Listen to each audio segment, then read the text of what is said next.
Placer que estamos recibiendo al prosecretario de la Presidencia, Jorge Díaz. Hay muchos temas sobre la mesa. Obviamente está el caso Cardama, también el proyecto sobre el Ministerio de Justicia, la designación de un nuevo fiscal de corte y otros asuntos. Díaz, bienvenido a Arriba Gente. Bueno, buenos días y muchas gracias por la invitación. Bueno, comenzamos por el caso Cardama, si le parece. ¿Qué condiciones se tienen que dar o qué tiene que pasar para que caiga el contrato definitivamente? Bueno, un contrato, y cualquier otro contrato, se puede ejecutar normalmente hasta el final, se puede rescindir bilateralmente o se puede rescindir unilateralmente si hay incumplimientos graves. Nosotros creemos que estamos en esa situación. De todas maneras, en cumplimiento de lo dispuesto por el señor Presidente de la República, estamos dando los pasos necesarios en camino a esa indicación que el Presidente nos dio, pero evidentemente tenemos que, en forma previa, el derecho administrativo es un derecho muy formal, hay que adoptar determinadas decisiones previas, hay que dar vistas, etcétera, etcétera, y bueno, en ese proceso estamos.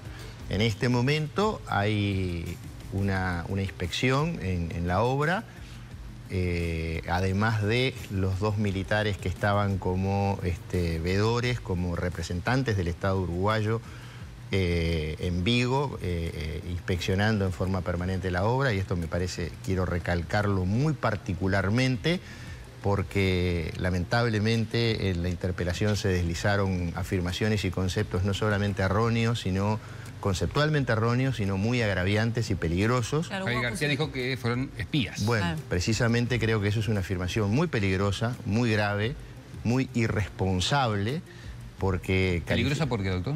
Y peligrosa porque está colocando al personal que se encuentra en el extranjero, en un país extranjero, en una situación que no es la deseada, cuando en realidad son funcionarios del Estado uruguayo que fueron designados por el Estado uruguayo en el marco de un contrato vigente con una empresa extranjera como representantes del Estado en el desarrollo de la obra. Claro, es algo formal. Cosa que está previsto en el contrato, en el primer artículo 24 del contrato, establece expresamente eso, y en esa condición están.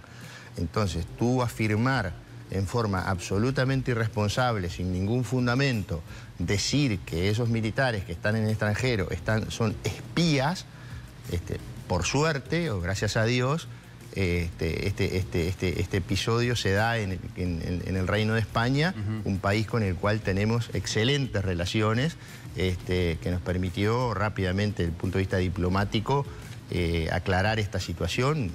El Reino de España... ¿Tuvieron que accionar diplomáticamente con España? Ya lo tenía claro, pero nosotros igualmente nos pusimos en contacto con las autoridades españolas para explicarles algo que ellos ya sabían, digamos, porque ya estaban al tanto de la situación. Pero fíjese usted que es una afirmación muy irresponsable. Bueno, en este momento... y además de la cual nadie se hace cargo, ¿no? Claro, fue incómodo para ellos. En base a una cuestión que yo considero que es absolutamente antigua, el que está en nuestra Constitución y que más de una vez he dicho que tiene que modificarse, y es que los legisladores tienen inmunidad civil y penal por los dichos en el ejercicio de sus funciones, inmunidad civil y penal. Es decir, que pueden decir cualquier cosa o cualquier disparate como y no pasa absolutamente nada. Los dos militares han pedido tribunal de honor para que sus pares juzguen su conducta, porque no están haciendo otra cosa que cumplir órdenes, y órdenes que son absolutamente legales. ¿Y ya tienen datos, doctor, de lo que viene siendo esa auditoría, esa inspección que está... La inspección que hacen ellos, que ha tenido muchas dificultades porque la empresa ha puesto muchas trabas a lo largo de todo el desarrollo, el Ministerio de Defensa, el Estado uruguayo a través del Ministerio de Defensa recibe un informe semanal, y lo que se dispuso ahora fue designar también como representante del Estado uruguayo a una calificadora que es Bureau Veritas, una calificadora internacional de mucho prestigio, para que junto con los integrantes de la Armada hagan una inspección. ¿Y esos informes semanales qué están diciendo, doctor? Bueno, esos informes semanales están diciendo cosas que hay incumplimientos de parte de la empresa. Yo no quiero extenderme en eso porque forman parte del procedimiento administrativo que está en el Ministerio de Defensa. ¿Y formará parte de la ampliación de la denuncia que van a presentar? No relacionado, o sea, a ver, la ampliación, acá hay como distintos caminos. Hay un camino, perdone que me tome un tiempito, pero no es para... El administrativo y el penal, digamos. Y el político. O sea, son como tres campos. En el campo político hubo una interpelación. En esa interpelación, el interpelante recibió respuestas a sus preguntas y no contestó las preguntas que se le hicieron a él. Alguien dice, bueno, no se le puede... En realidad, la interpelación es un mecanismo para preguntarle a la interpelada y no al interpelante. Pero si yo soy interpelante y a mí se me cuestiona y se me pregunta, por ejemplo, ¿quién trajo a la empresa Cardama? ¿Por qué se eligió a la empresa Cardama que no tenía ninguna experiencia en la construcción de este tipo de buques? ¿Por qué se le dio la oportunidad de mejorar 3 veces la oferta a la empresa Cardama y a las otras empresas no? Etcétera, etcétera. Una larga serie de preguntas que el interpelante, que era ministro de Defensa en la época, no contestó. No contestó. Esas preguntas siguen sin respuesta. Obviamente que ahora la bancada está analizando la posibilidad de iniciar una comisión investigadora, de proponer una investigación investigadora en el Senado de la República para analizar estos aspectos de la firma del contrato. Ese es el plano político. En el plano administrativo... Advierte que puede haber una connivencia de las entonces autoridades con Cardama, con la... Yo no hablo de connivencia, yo hablo de preguntas que están sin respuesta.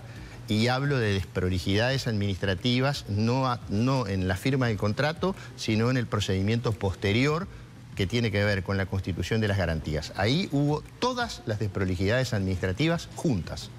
Primero, usted es abogado. Sí. No hay expediente administrativo en el proceso de constitución de garantía. Segundo, hay una única resolución de prórroga, porque el contrato tenía 2 plazos, un plazo de 60 días, que si no entraba en vigencia, que era nulo, decía textualmente, yo creo que no es jurídicamente correcto, pero era claro la intención de las partes que si en 60 días no entraba en vigencia caía, salvo que las partes dispusieran otra cosa. Las partes expresamente nunca dispusieron otra cosa. Sí, tácitamente le fueron dando prórrogas para la constitución de la garantía que vencía a los 45 días. 11 meses se transformaron esos 45 días. Cuando uno de los argumentos para darle la licitación, adjudicarle a Cardama, licitación no, porque no la hubo, digo, adjudicarle a Cardama era el plazo de construcción que se habían comprometido a construirlo de 18 meses. 11 meses para constituir la garantía, y en ese proceso no hubo expediente administrativo, hubo un solo acto administrativo. Después las prórrogas se daban sin acto administrativo, por tanto no hay motivación de por qué se da la prórroga. Hay una prórroga que se da de mandato verbal. Mire que estábamos hablando recién de las formalidades del derecho administrativo. De mandato verbal del señor ministro, otórgase una nueva prórroga.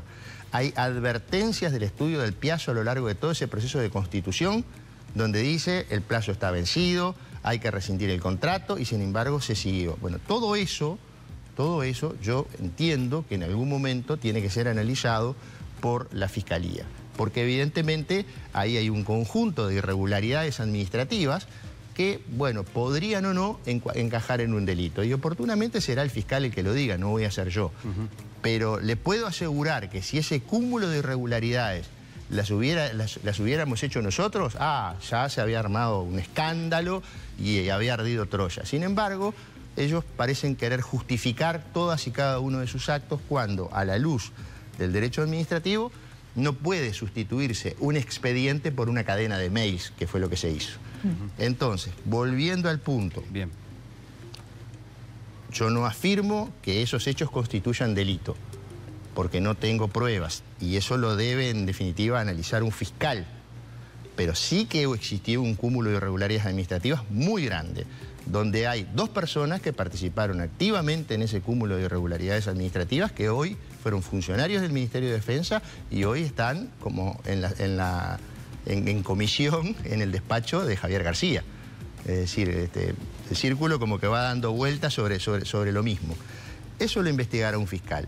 Ese es el plano administrativo, en lo que tiene que ver con una investigación administrativa que está en curso, que no ha terminado, que cuando termine, yo desconozco el contenido, se verá qué es lo que pasa allí, si hay responsabilidades administrativas o no, eso lo va a decidir la señora ministra de Defensa. Después está el plano penal, que tiene que ver con la denuncia que nosotros hicimos una ampliación de la denuncia cuando recibimos del notario español el informe que decía que notoriamente ese certificado notarial español era falso.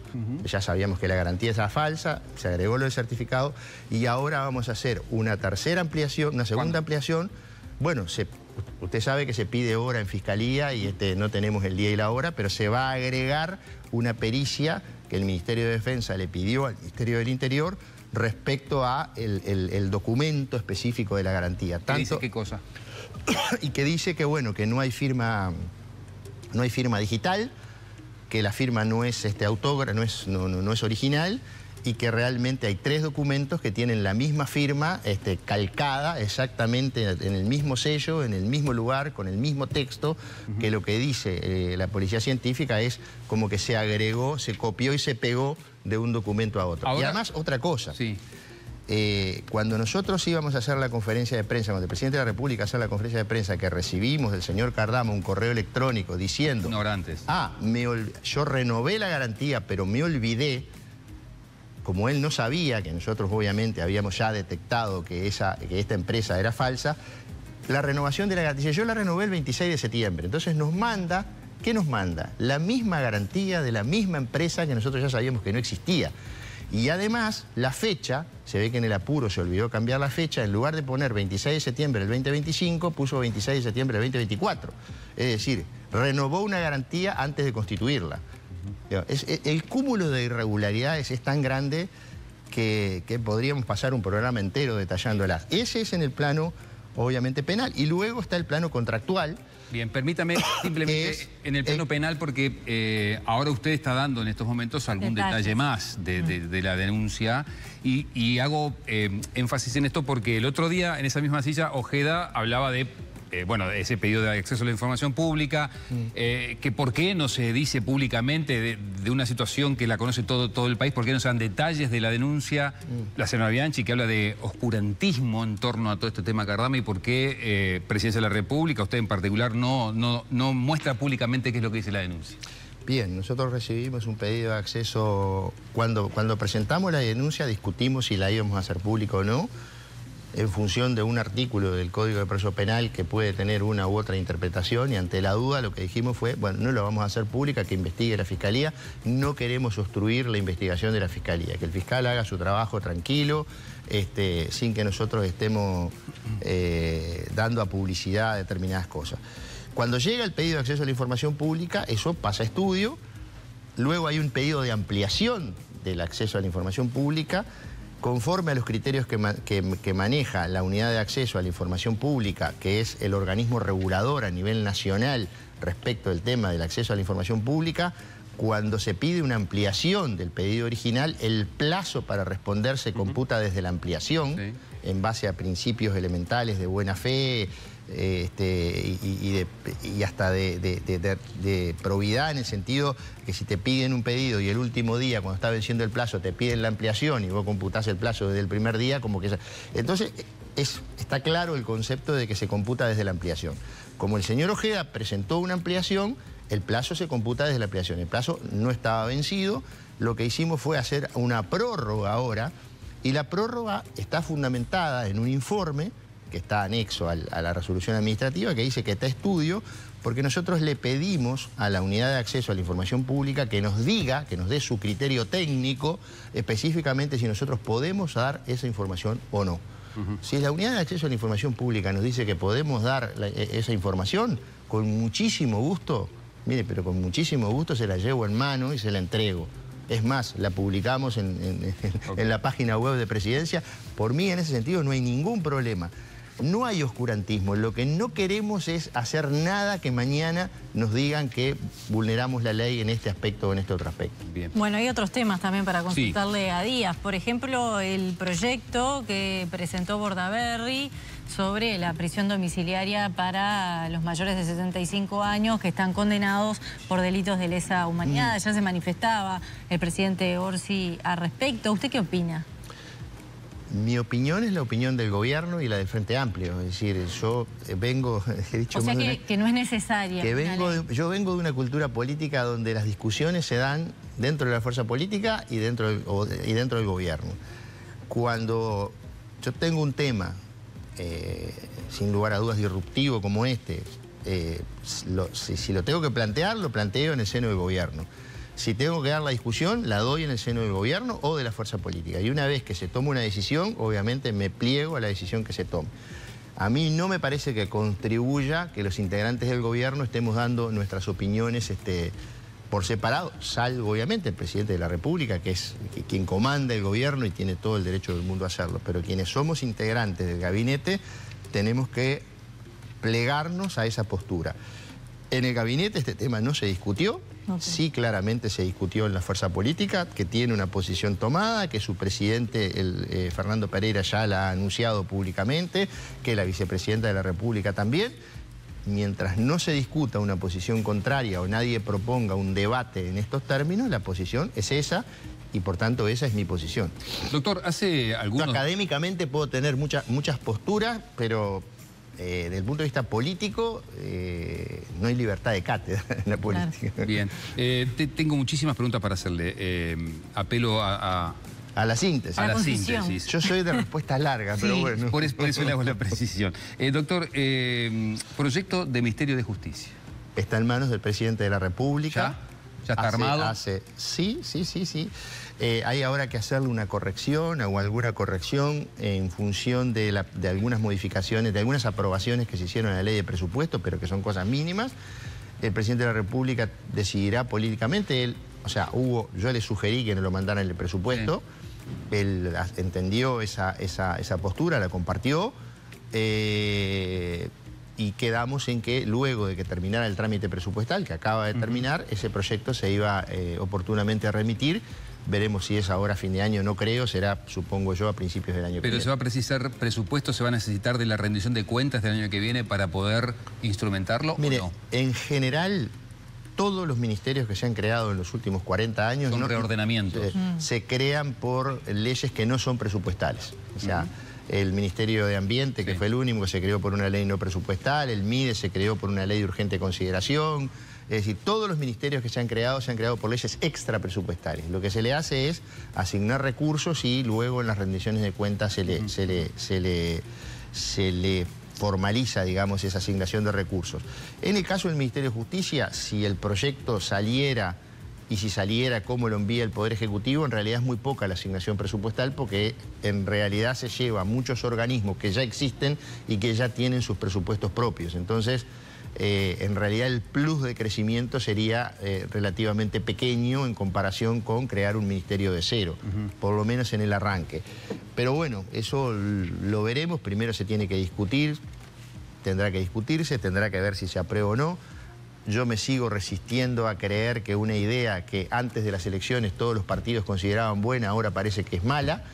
Me parece que es que tenemos que dar una discusión conceptual y entender que, bueno, que si se aprueba ahora habrá un ministro o ministra, ¿por qué no?, de Justicia del Frente Amplio, pero el próximo periodo será del partido que gane. Y Usted no, digo, esto se lo pregunto directamente porque muchos especuló en su momento que Díaz iba a agarrar la prosecretaría primero y después iba a dar el salto al Ministerio de Justicia. No, yo no soy candidato al Ministerio de Justicia. Sí, esa es la pregunta. Sí, esa es la pregunta. No soy candidato. ¿Y es posible pensar en un Ministerio de Justicia sin antes tener un fiscal de corte? No, lo ideal sería tener el fiscal de corte y el Ministerio de Justicia, las dos cosas. ¿Por qué Ferrero no es de su paladar? Porque el presidente de la República dijo que no tenían nada que decir de Ferrero, sino ya hubieran accionado para intentar tener uno o dos nombres con un eventual consenso. Yo te hago la propuesta al revés. ¿Por qué no la hemos propuesto? O sea, si no la hemos propuesto es porque evidentemente no reúne el consenso dentro del gobierno. Porque el tema es que acá hay que hacer una negociación y una negociación es obviamente hacer recíprocas concesiones. Nos estamos encontrando con una oposición que nos dice uno solo. ¿Es esta o ninguno? Entonces, eso no es una negociación, eso es una imposición totalitaria. Pero no hay otra opción. Bueno, nosotros vamos a seguir trabajando para generar otras opciones. Obviamente, mire lo que tuiteaba Heber ayer. ¿Cómo que la doctora Mónica Ferrero no tiene consenso? ¿No tiene consenso la mejor fiscal que ha dado una dura batalla contra el narcotráfico y el crimen organizado? ¿Quién públicamente ha salido a cuestionarla? Solo Jorge Díaz, que no tiene respaldo electoral. El presidente salió a respaldarla. El presidente dijo que lo que dijo, que todos sabemos. Yo, a la pregunta que se hizo el presidente de por qué no hemos propuesto porque no tenemos consenso para designar a otra persona. También te digo, si la respaldáramos o si entendiéramos que era la mejor fiscal, ya la hubiéramos propuesto sabiendo que la oposición la vota, y sin embargo no la hemos propuesto. No sé si se entiende el razonamiento. Es muy claro, porque si nosotros quisiéramos que Mónica Ferrero fuera la fiscal de corte titular, la proponemos y sabemos que la oposición la vota. Sin embargo, no la hemos propusto. ¿Y por qué no la han propuesto?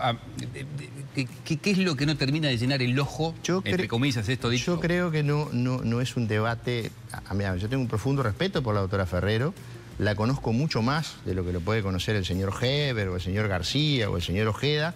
Yo trabajo con la doctora Ferrero desde el año 2004.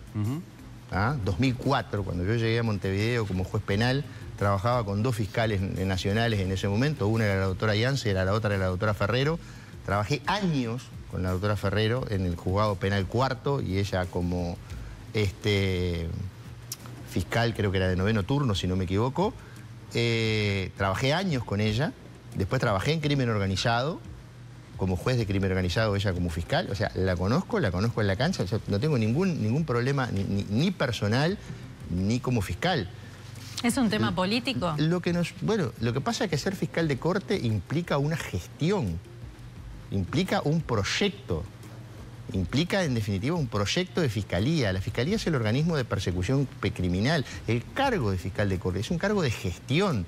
Poco o nada tiene que ver con lo que hacen los fiscales todos los días. De hecho, el fiscal de corte no cumple una sola de las tareas que hacen los fiscales. Ninguna, porque no investiga, no tiene causas, prácticamente no interviene en materia... O sea, es gestión pura y dura.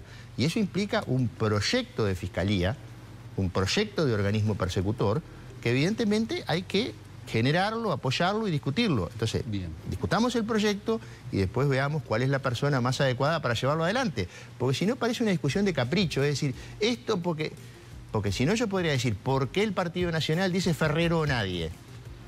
Porque ahí a mí se me generan las suspicacias a mí. Si yo digo esta o ninguno, ¿por qué? Bien, el otro día, doctor, hace ya... ¿Qué hay que esconder ahí? Bueno, está haciendo un poquitito más. No, pero digo, ¿por qué? Porque yo, así como se despiertan suspicacias de otro lado, yo también puedo tener las mías propias. Es decir, ¿por qué esta persona y ninguna otra no? Cuando hay por lo menos 5, 6, 7 fiscales de dilatadísima trayectoria, que también podrían serlo. Bien. Se nos están terminando los minutos. Y aparte, dígame.